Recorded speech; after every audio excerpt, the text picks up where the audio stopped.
नंदन मिश्रा का जन्म 1974 में बिहार मधुबनी के एक छोटे से गांव सिमरी में एक किसान परिवार में हुआ। पिता सुभद्र एवं माता त्रिपुरा देवी खेती कर अपना घर चलाते थे।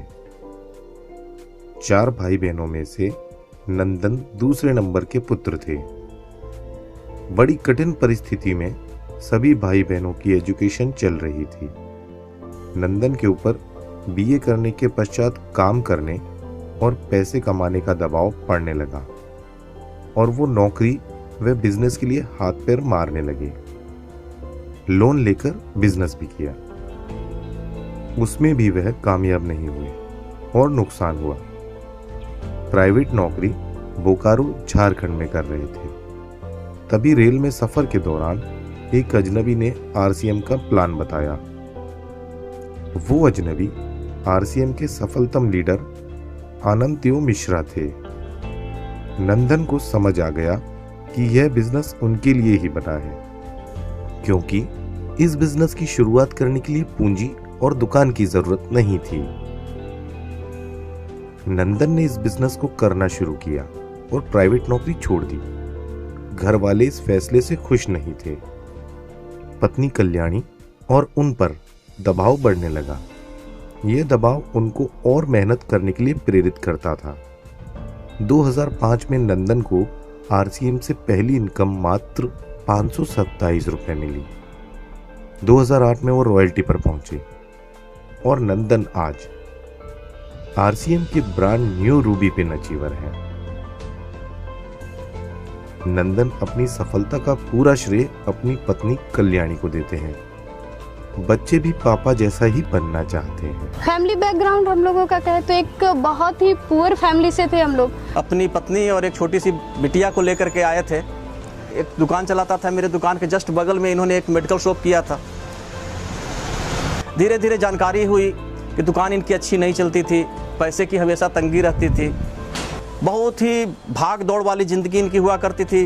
जब तक आरसीएम अपने लाइफ में नहीं आई थी तब तक हर दिन ऐसा होता था कि लगता था कि ये जिंदगी का मतलब आखिरी दिन हो।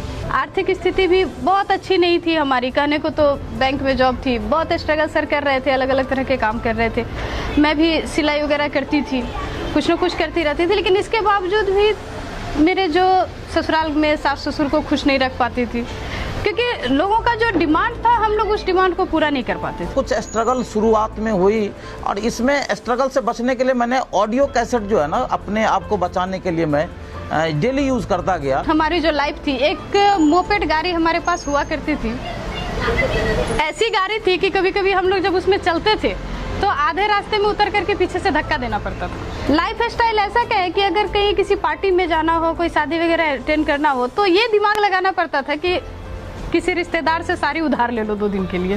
ये कैपेसिटी आज आरसीएम बिजनेस ने दिया है कि इनके बच्चे जिस चीज पे उंगली रख देते हैं, सर ने कभी मना नहीं किया। आरसीएम से वो लाइफ मिला है कि आज अगर कहीं हम लोग घर से निकलते हैं तो कार में ही घूमते हैं। यहाँ तक कि मेरे बच्चे जानते भी नहीं है कि ट्रेन में स्लीपर क्लास कैसा होता है।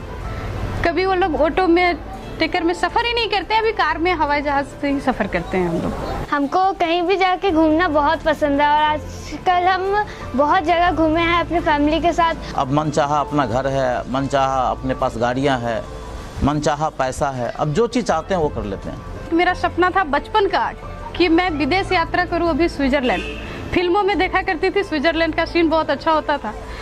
जब मैंने सर को बताया कि मुझे स्विट्जरलैंड जाना है तो सर बहुत हंसे और सर बोले कि हमारी जो स्थिति है उस स्थिति में मैं ज़्यादा से ज़्यादा विदेश तुम्हें नेपाल तक लेकर के जा सकता हूँ। लेकिन आज जब आरसीएम से पहली बार मौका मिले जाने का विदेश, तो स्विट्जरलैंड का टूर हम लोगों ने किया, काफ़ी एंजॉय किया। मुझे पापा जैसा बनना है और डायमंड भी बनना है और मुझे बहुत गर्व होता है कि मुझे इनकी पत्नी के नाम से जानते हैं। से अब एक अच्छा लाइफस्टाइल जी रही हूँ और अभी मेरे स्टेट के सबसे अच्छे स्कूल में हूँ मैं। और मैं पापा के बारे में क्या बोलूँ, मेरे पापा is a very laborious person, बहुत मेहनती हैं, ऑनेस्ट हैं और शायद मेरे लिए मेरे पापा मेरे हीरो हैं।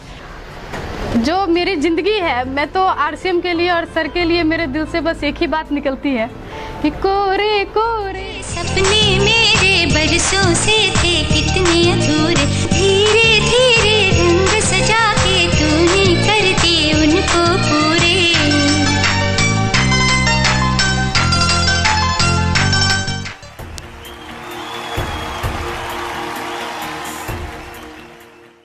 बहती हवा सा था वो, उड़ती पतंग सा था वो,